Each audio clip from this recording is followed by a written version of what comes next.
Welcome back to the channel, everybody. This is Great White Northern, and we are on box 4 of our book filler series for Canadian Pennies. So we have already got 87 out of 110 filled spots in these books, and we've done quite a bit of upgrading, so we're starting to get a little bit nicer collection there. See, we're missing just a couple out of the more modern pennies. These ones are all varieties, so they are going to be very, very difficult to get, except for that 2012 magnetic. It should be fairly common. And the 2006P really shouldn't be very uncommon, but I tell you, I've gone through tens, if not hundreds of thousands of pennies, and I've found like a handful, maybe one or two. So not that many of the 2006Ps, and it seems very weird considering there's so many that were minted. But anyway, we are missing that one still, so hopefully we find that in this next couple boxes. And then this is the older stuff going back to 1920. So 2012 is when they went out of circulation, so that's why the other book just goes up to 2012. And you can see we're just missing the 1985 pointed 5, which, you know, it's rare, but we should be able to find it. Same with the 53 shoulder fold. And then just the older ones from 1937 back. We've got a couple of them, but we are missing some of the oldest ones. Some of those will be difficult to get. The 23, 24, 25, you know, they're $1.5 million each, and they are pretty hard to find. So, all right, looking forward to cracking into this. So these boxes, they all came, well, most of these have come from the same branch. So every time I go into the branch, they say they've got more boxes for me. And I heard the other day when I was talking to the teller that it appears that it's the same person bringing a lot of these in. So that could be good or that could be bad. We could end up with a bunch of already searched stuff. Really hard to say. If I do notice not having much success when we go through this box, then we might have to change this up, and I might have to get some different boxes to actually search. I do know that there is a roll that's wrapped a little bit differently, and it appears to be short in here. And the other thing I noticed with this is that these are all wrapped with like a tin foil first. They wrapped them up in tin foil and then had to put them in penny rolls, I guess. Maybe the bank wouldn't accept them in the tin foil. Anyway, so they're all wrapped up a little differently, and we're going to start in the corner here, and hopefully we get something. So we will do what we normally do. I'm going to try and bring you in as I find good stuff. If it starts being a lot of good stuff, then I'll do it, 10 at a time, and I'll bring you in doing kind of a recap at the end so that it doesn't get too long. All right, intro is already pretty long, so let's get into it. We're on roll number 1. Let's cross our fingers. Hopefully we get some book fillers. So this is just the first roll, and I thought I would kind of show you what I'm dealing with because they're pretty much all like this. But yeah, they're all wrapped in like tin foil or aluminum foil quite neatly. Did a pretty good job of it.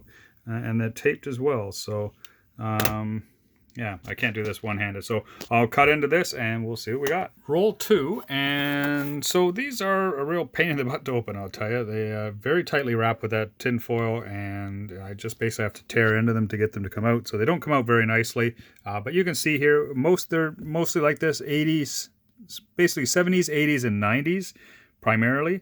Although I did find a 1952. So that is a King George VI.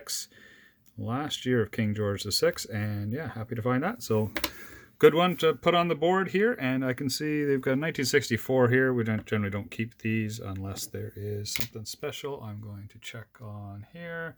Yeah, I don't see anything. There is also missing MG you can look for. I tend to not worry about it too much on these ones unless they're really nice and it's actually got it there. So all right, well, we'll dig through the rest, and I'll bring you back in if there's anything interesting. So we're still on this second roll, and as you can see, these are all pretty much 80s, 90s, some 70s in here, and there's a few 60s. So what I'm hoping is that we'll get some more stuff like this, kind of 70s and 80s that's in really nice shape, because it looks like it's a bit of an older collection that's been sitting around for a while, so may not have been as circulated. Hopefully we get some nicer stuff. I did find this, which I do check all these because it is a known variety, and it is a 1976 rotated die. Now, they're all actually a little rotated from what I've seen, or most of them have at least a very tiny and slight rotation. What I like to do is I like to put them in a flip so that you can really see as you flip it over. And so I'm just going to flip this one. You can see that one was, of course, it turned on me. But there, you can see the rotation there. I will make sure that's nice and straight. Actually, we'll do it this way. This is just a random flip. And let's make sure that is good and straight. Up and down, right up and down there. So you can see that there, straight up and down. See if we can't flip this without letting it move. And you can see that rotation on that die there. So from obverse to reverse, it's maybe like, I don't know, 10% maybe. So it's not anything major, but it's enough that I'm going to keep this one. And, you know, the coin's in reasonable shape.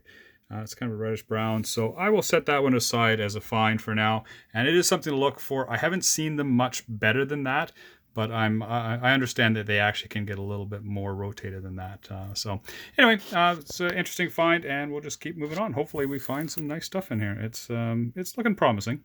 Roll 3, and we've got a 1961 young head here. Let's see if I can get that to focus there. There we go. Let's just check it for the hanging variety, and I do not see anything on there. So I'll set that up with the others. And yeah, so I'm not going to be able to do like a roll reveal, have the roll kind of laid out nicely, because these things just scatter all over the place as I'm ripping these things open. So anyway, I will bring you in at the end of the roll as I find stuff. 4 rolls in, and we have another young head, 1955. I did already check it for the hanging variety. As you can see, there's the young head there. So yeah, so I think what I'll do is I'll do a roll. Like I'll do a full row at a time, and I'll bring you in at the end of each row. Okay, so we've got through the first row here, and we did find a few more. So a couple things here. We have a book filler. This one here is the 2012 magnetic. I did check that with a magnet, and we are looking for the magnetic version. We had the non-magnetic in the book, so that's great. That's a book filler for sure. And then we got a few young heads here, 53, a 1958, a 61, a 63, and then a couple varieties here. So we've got the 63 here is the hanging 3. So I'll show you that and what to be looking for if you haven't seen it before. That is the 63, and you can see, now there, you can kind of see it there. So that is the hanging 3 die clash, and then this one here is the 79, and there is a variety where there is some doubling on, and that can be on just the 9, the 7, the 9, or all 4 of the numbers even. So this one here is on the 7 and the 9. You can see the doubling there and there. So got another variety to keep, and yeah, we're doing all right for the first 10 rolls. So let's see what we get in the next 10. 20 rolls in, and we have a few more finds here. So I managed to find a bunch of young heads, 1963 down to a 1956, and then I also found a 1950 King George VI. So I always like getting those. And we got a couple of interesting coins here. We got a 1934 wheat cent. Older wheat cent, you don't find 30s very often. And then we got a 1981 clipped penny. So find these every once in a while. That one's not very big. It's a pretty small clip, but I'll take it. All right, one more row down, and we found some interesting stuff as we were going through our rolls here. So obviously some more of the young heads here, 63 all the way down to the 1958 actually. And then we get into some King Georges. We got a 1952, a 1950, 1943, and a 1942 King George VI, as you can see by the obverse there. And then we also got one foreign here, one new penny, which these are pretty common. You see these quite often in the rolls. They're a pain in the butt because it's hard to get them out when they're in there because they're bigger than a regular penny. And we got a bunch of wheat pennies as well, a bunch of 50s and 2 in the 40s, 45 Philadelphia and a 44 San Francisco. So not too bad. Happy to get some of those earlier wheat cents for sure. And of course the King Georges are always good as well. So all right, on to the next. All right, we're on to the second last row there, and we've got a few more finds here, mostly just the young heads. I did get a 65 that is in a little bit nicer shape than the one in my book. This is the small bead version, so I'll show you that in a second. Then we just go down here, down to a 60, so still in the young heads. Then we got a 44S, which I already have one in my book. And there's a 42 Philadelphia that's in reasonable shape, actually. It's still got some original gloss on it, or maybe it might have been cleaned, actually. It's hard to say now that I look at it a little closer. But it is definitely in better shape than the one I have in my book. So I know we're not doing a US penny book, but I will show you my US penny book. And that's the 42 that I have in there right now. So that one is, I believe, a better option. So I will be replacing that one in my US penny book. So nice to get some wheat cents that upgrade there. And then let's just take a look at the 65. So this is, there are two 65s in this. There are actually more 65s to look for. There is a pointed 65 as well, but it's not in this book. They just have the large bead and the small bead. And you can see that one's not in the greatest shape. So this 65 is definitely an improvement. I still like to get nicer than that, but it's definitely an improvement over the one that's in there. So I will replace that in the book. So we got a couple more replacements. I will go through all that at the end. All right, so box is done, and we got a few more out of those last 10 rolls here. So we did get another 1965 that's in better shape than the one I have in my book, and this is actually the large bead one. So we'll go over the difference between the two, the large and small bead at the end.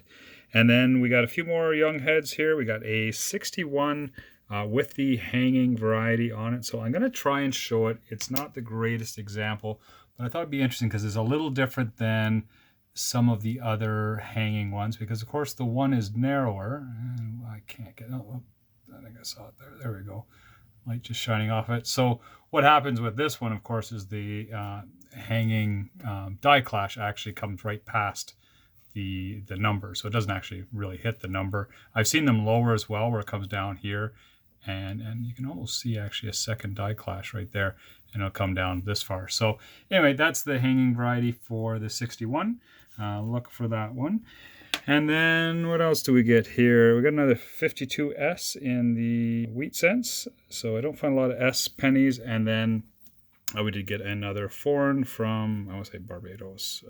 Yeah, Barbados there. So, all right, so I'm going to go through this, and then we'll just touch on a couple of the varieties, and we'll wrap it up. All right, so there's all the finds. We got a bunch of young heads here.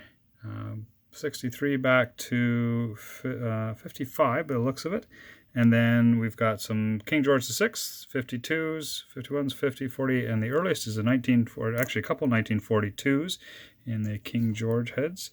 We also got some wheat pennies going back to 1934.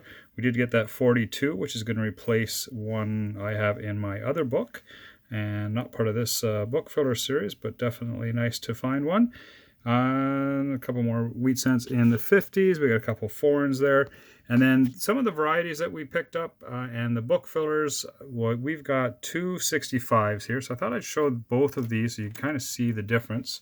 So the two 65s, I will show you on the obverse here. So at the end of Regina, what you're looking for is where the, oh, I must have bumped my microscope. Let's see if we can't get that to focus a bit better. All right, so that is the large bead. What you're looking for is that A to be pointing either to the right or to the left of the bead. And so this one's kind of pointing to the right of the bead. And if I pull in the other 65, you'll be able to see that this is actually pointing to the left of the bead. And those beads are definitely smaller. But anyway, that A, and it looks like actually a little bit of doubling on that A as well. So anyway, I'm going to replace those. Those are both better than the ones in the book. And actually, I will show you that in a second. I think let's do this 2012. So this is one of the fillers that we found, and we needed that one for the book. So 2012 magnetic is right there. Get that to go in there straight. All right. Still need a few more in this book. Mostly the varieties, well, pretty much all the varieties. This book, so there's 4 missing in there. See all the way back. And then we've got the older book here. So let's do these 265s, or at least I'll show you. So these are the 65s that are in there. There's the small bead one, and there is the large bead, both pretty brown. This one's got some marks on it. So these will definitely be upgrades for those two. A little bit more red to them. So happy that I found those. And then I also found a 69, which is going to be a slight improvement on the 69 that's in the book. 69 in the book's pretty good. This one's just a step better. and I think it's better enough that I will replace that one as well. So we got 3 replacements, and I think that was it. Yeah, the rest of these are just the rotated. Actually, I found second rotated 76. It's rotated about the same, probably 8-10%, something like that. The 79 with the doubling on the 7 and the 9. And then, of course, we got the clipped 1981 in okay shape. It would be nice to see a little bit bigger chunk taken out of it, but still, that's a clipped penny. So always nice to find those. And that's it. So only one for the books as far as completing a spot, but we did manage to upgrade a couple. So awesome. Thank you so much for coming along for the ride, guys. I hope you enjoyed that, and we will do box number 5 next. So I will see you on the next video. Thank you so much. Don't forget to go back and take a look at the earlier videos if you weren't watching those. And if you are enjoying this, please like and subscribe. Thanks so much. You guys all take care.